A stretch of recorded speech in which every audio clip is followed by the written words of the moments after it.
I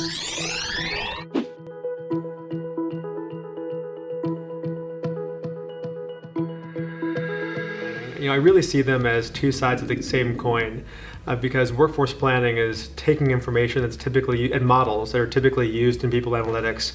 It's also providing information that's tremendously useful in people analytics projects.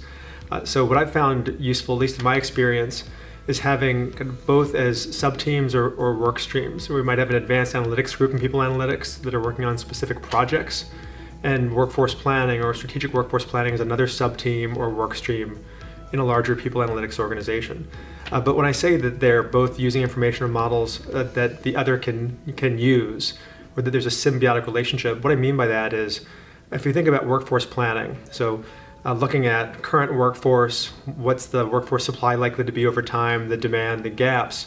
To do that, you need an attrition model. Well, attrition models, typically, we have those in the people analytics organization already. We're using them for different things, retirement models and so on.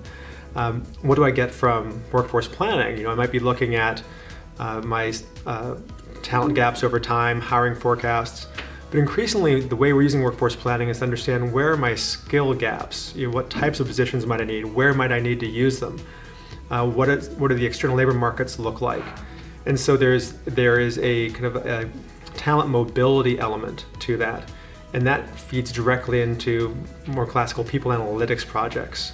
So when we think about skill deployment, job deployment, things like this. So there's just this natural synergy between the two that I find works really well.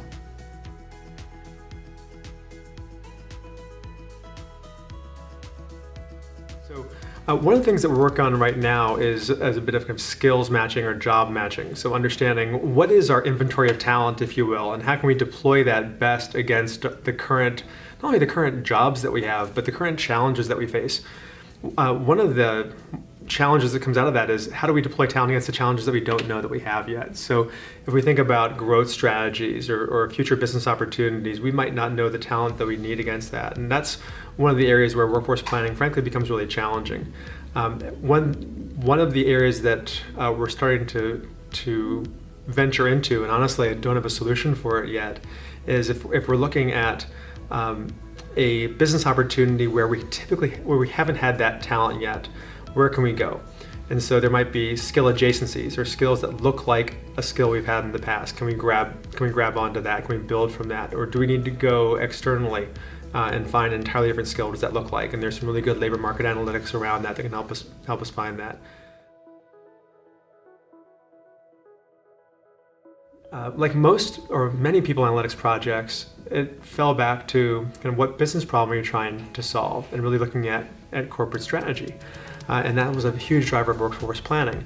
As we started to put the practices and process and also the underlying technology into place, and we were going through stakeholder engagements, talking with business leaders and HR about what they need, what we started to uncover was that there were also challenges in our talent acquisition process.